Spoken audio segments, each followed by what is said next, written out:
Hi, Jared Gomes here with you, and right now I'm joined with Lindsay Pratt, the chairman of the Prairie Elks Pro Rodeo. And Amand, announcer of the Prairie Elks Pro Rodeo. the Prairie Elks Pro Rodeo is one of the biggest events in High Prairie each and every year. If someone's never been to it, what can they kind of expect when they go? Well, you know what? The Elks' primary goal here is to bring the best cowboys and the best stock to our community, to our region.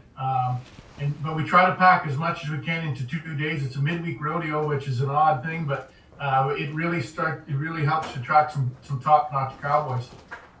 We like to kick everything off on Tuesday, the 28th, with our parade at 11 o'clock. And then we run out to the rodeo grounds for a 1:30 start with our pony chariots, mutton busting to follow, and then we get into the Pro Rodeo.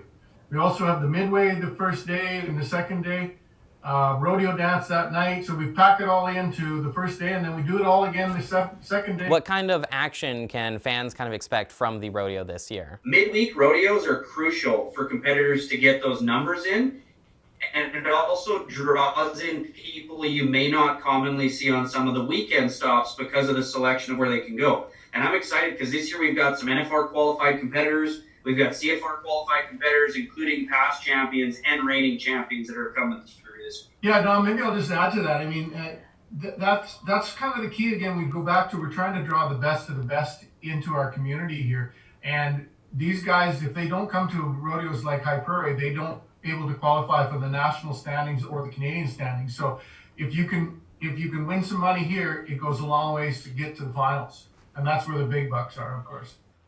If someone hasn't been to a rodeo before, what are some of the events you recommend tuning in for that'll really make them a fan? Barrel racing is probably the easiest event for a fan to attract, right? I mean, it's a race. But once you get to see a steer wrestling run that looks superb, or you get to see a bronc ride that is so pretty that they call it poetry in motion. But of course, we can't forget about high carnage.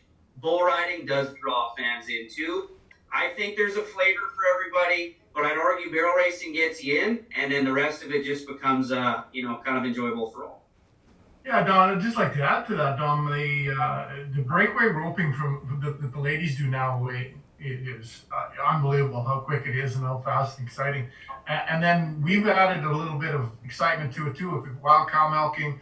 And of course, the fan favorite from last year that we brought back is the kids' wild pony race. Like I said, there's a flavor for everybody, and I don't want to discount any of the events because, from team roping to tie-down roping to the breakaway roping, the bull riding, the barrel racing, like I said, there's just something for everybody. This is now the 64th year this rodeo has been going on in High Prairie. Over these years, have you guys learned anything or any experience over your time being a part of rodeos? Well, I tell you, I'm 64 years old, so I came to the first rodeo in my mom's tummy. So I've been to them all, and then some. But I think the biggest thing that the Elks have learned is keep it simple, and really set our goals of what's our real purpose here. And our real purpose is to bring the best of the best to High Prairie. We can have lots of bells and whistles and fancy and flashy stuff, but at the end of the day, the rodeo contestants and the stock speak for themselves. It's really, for us, is keep it simple, keep it family friendly, keep it affordable, and bring the best of the best to High Prairie. And Dom, a question for you. What is your favorite moment, I guess, as an announcer? When you get the anthem going, there becomes this just moment of just pure, kind of surreal feel like you're in it. And being a person who's worked in sports, I officiated hockey for a long time, and I still get nervous every time I get behind the microphone or every time I had to step on the ice. But there's that moment, the second that the anthem finishes, where you have every fan in the place sitting in the same position of excitement, because at the end of the day, it's sports and we don't know what is going to happen. And I think that's the most beautiful piece of what rodeo brings alive is we finish that moment, and then for the next 2 hours, we've got them in a storyline that is going to be built in front of their eyes. The High Prairie Rodeo attracts many people from across the area and gets a large attendance every year. So what is it like to see kind of many people from all kinds of different areas come and attend the High Prairie Elks Pro Rodeo? Well, Jared, great comment. It truly is a regional. I mean, we call it the High Prairie Rodeo, but it's truly a regional rodeo. We get so many fans from the surrounding area, and I think a real reflection of it is in our parade. We get floats from Peace River, Grand Prairie, all the communities around the area of Gift Lake, Whitefish, Drift Pile. They're all in the parade. So we're very proud of that. And we just want to continue to make it a regional event. What else is kind of going on besides the rodeo? Again, parade on the first day, which is awesome, and then we have West Coast Amusement for the Midway.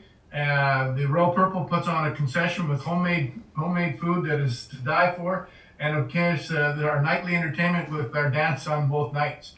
So the first night is packed to the hilt, and the second night, if the roof hasn't been blown off, we try to have a second dance the second night as well. I also heard this year there was some accessibility considerations taken into account. Yeah, you know what? We've tried to really reassess where we're at with our rodeo in general and get it back to more of a friendly. So we've hired a little security, so there're going to be some bag checks at the front and some things like that. And it would be a little bit inconvenient, but we're doing it for the safety and trying to promote that family side of things as well. So we're doing some of that. Just some little things that we're trying to make things a lot easier. We put some pavement down for wheelchair accessibility. So we're just trying to improve a little bit every year on our facilities. If you had to really sell it to someone in one sentence, what would you say for someone to come on down to the High Prairie Rodeo? You drive to Edmonton, go to the Canadian finals. You're paying a lot of money to get in the door. Those same cowboys are right here in High Prairie. And they're fighting for those, what'd you say, Dom, 10, 12 spots to get in there to run with it. And so we're bringing the best. That's just it. There's the top 12 are all vying for this opportunity. And here's the thing, usually from number 1 down to number 25 this time of year is all in the same hunt. And this season, just to give you an idea to where we're at, this is the final July performance that is going to happen in what is the final 32 days of rodeo, because we end on September long weekend with the regular season. And these are people trying to get into that top 20 possibly so they can get qualified to Armstrong to go to the tour finals. These are the people who are now in that position. I need to go make $2,200 or $1,000 here to kind of get my position scratched out. So not only are you going to get the people who are trying to get to the CFR, you're going to see a level of intensity this time of year that you might not get back in April, May, or even early June. And as we talk about contestants list, I'm excited because we have the reigning Canadian champion tie down roper up. And when you get a guy like Kyle Lucas coming to your performance, which is, and I'm putting this bluntly, he's 4 hours north of Edmonton. So when you get him this far north and you get that kind of attraction piece, there's also other pieces at play, meaning maybe there's some traveling partners that are going to come with him that are going to join in for this performance. And we've seen some of the lists come out already. So you're going to get a teaser, and probably what is more than a teaser, you're getting a full meal of what you're going to see in Edmonton, to the point of what Lindsay's saying. And as an announcer, I'm excited to be able to be working with not only premier competitors, but we've also got some of the best bucking horses and bulls in the entire game. We're talking NFR qualified, Canadian qualified, and Stock Contractor of the Year awards honors in Dwayne Kessler. So this isn't just going to be a membership only side of it. This is going to be the personnel and contestants that are going to bring the heat too. So if you're a fan wondering, hey, what should I be doing Tuesday or Wednesday? You should be figuring out how you can let your boss know you got a touch of a tickle in your throat and you got to be joining us in High Prairie. Those cowboys don't drive all the way up here if they know they're going to get on junk. If they're driving up here, they know that they have a chance to score 80, 90 points. And I got a chance to win money. It sounds like it's going to be a fantastic event this year. So if people are interested, where can they get the tickets? Where can they find a schedule and learn everything they need to know about this awesome event? Tickets at the gate. Again, you get into the Midway area at no cost, so you come and enjoy the Midway and pre-buy your tickets for the Midway, ride tickets online, and then, or you could get them at the gate. And of course, the rodeo tickets are there at the gate. You cannot get them online. Make sure you go. That is, of course, this Tuesday and Wednesday, and we'll hopefully see you down there.